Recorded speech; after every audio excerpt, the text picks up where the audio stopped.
Alright everybody, I'm finally doing the video I've been wanting to do for a while, which is another neck conditioning of, keeping up with your neck and cleaning it up the proper way with lemon oil. I already did my 6-string about a couple weeks ago, and I totally spaced about filming it. So I figured, since I already did the serial number, sorry if I'm bleeding a little bit, I had to de-string this. But as you can tell on the fretboard, you can see how gunky this all is, and it gets worse as it goes down or up the neck. My apologies. Some people don't like cleaning their fretboard. The only guitar I have to say in my 22.5 years of playing was this acoustic guitar my old bass player had. Was a Hondo, and that thing defied any concept of guitar care that I could think of, but that thing had an inch of gunk on every fret and it sounded beautiful. Any other guitar, no, this, you have to clean it. You'll hear a different, your tone will start getting muffled really bad, and yeah, it's so on and so on. So I wanted to do a quick run through of how to take care of your neck and recondition it. Sounds basically off the shelf, brand new. You get all that proper sound you want, because there's other ways of doing it besides just lemon oil. I mean, you could take a Brillow Pad, take it and go put a little bit of Vaseline on, wait overnight. I know that sounds awkward, but that's old Luthier tech stuff that I've done before when I haven't had lemon oil. But as you can already start telling, you put just a little bit on, go to the next fret, and you don't want to glob it on. I mean, you can already, I don't know how well it's picking it up because I have a lot of light on this, but you want to make sure, I don't think it's coming out that much, but you want to make sure it's getting on there. Yeah, there we go, it's starting to darken up. You can tell from that to that.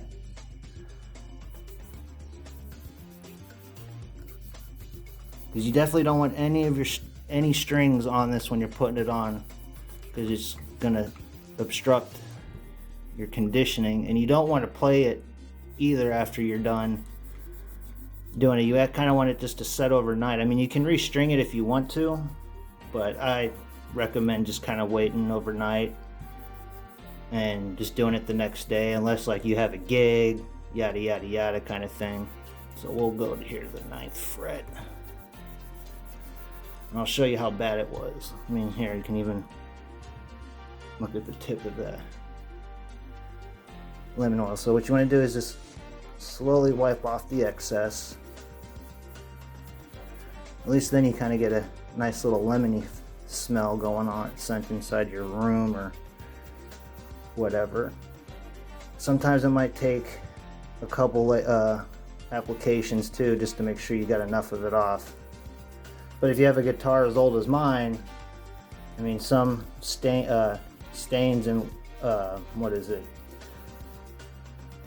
abrasions are just going to end up staying on there because of fret wear, etc. That one got a lot, so that's how much I got off of that. And you can already tell as I move it up the different coloration of from the dirt to, oh look, it can breathe again, because that's what you want the wood to do, is breathe, so it picks up the tone. And I know it sounds funny, but that's how it works. I used to not think this stuff did anything. It was just like snake oil. But when you hear it through the amp, even when you're playing acoustically, you hear the notes better, it rings out better. Like even some of the fret staining that I have going on here got cleaned up. I mean, look at all that. That's 5-6 years of not cleaning my fretboard, and that's shame on me. So let's see if I can get a better light so everyone can see.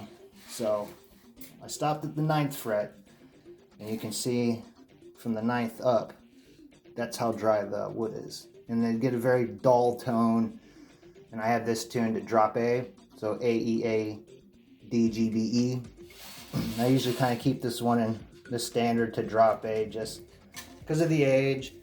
this certain model always had tuning issues, and you can go back, unless it was the Japanese model, you can go back and look at people had certain tuning problems. You had to use certain gauge strings, like light top, heavy bottom, or heavy bottom, and all that kind of stuff. And you really didn't want to mess with it and constantly change tunings too much. And when you finally got a stable tuning, it was very finicky.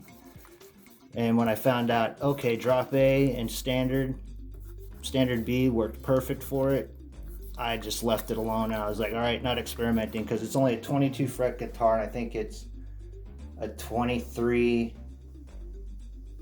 and a half inch scale, which was a very awkward scale for a 7-string, because they weren't making baritones like they are nowadays in the early 2000s. I mean, they were if you custom ordered them, but it wasn't like, you know, the Dino Cazares stuff and all that from, you know, the Fear Factories and the Meshuggahs. Like, Meshuggah had their own thing going on with the 8s at that time. That was way before anyone started thinking about doing, what did they call it, gent music? We just called it heavy metal. But here, let me go and do more, because you don't want all the excess dripping off of it, because like any kind of thing, when it comes to wood, you don't want it to oversaturate, and because that can still damage the wood. So you just rub it out as much as you can, or you're kind of rubbing it in, rubbing out.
Usually I have a Brillow pad, but I don't have one handy right at the moment, so when in Rome.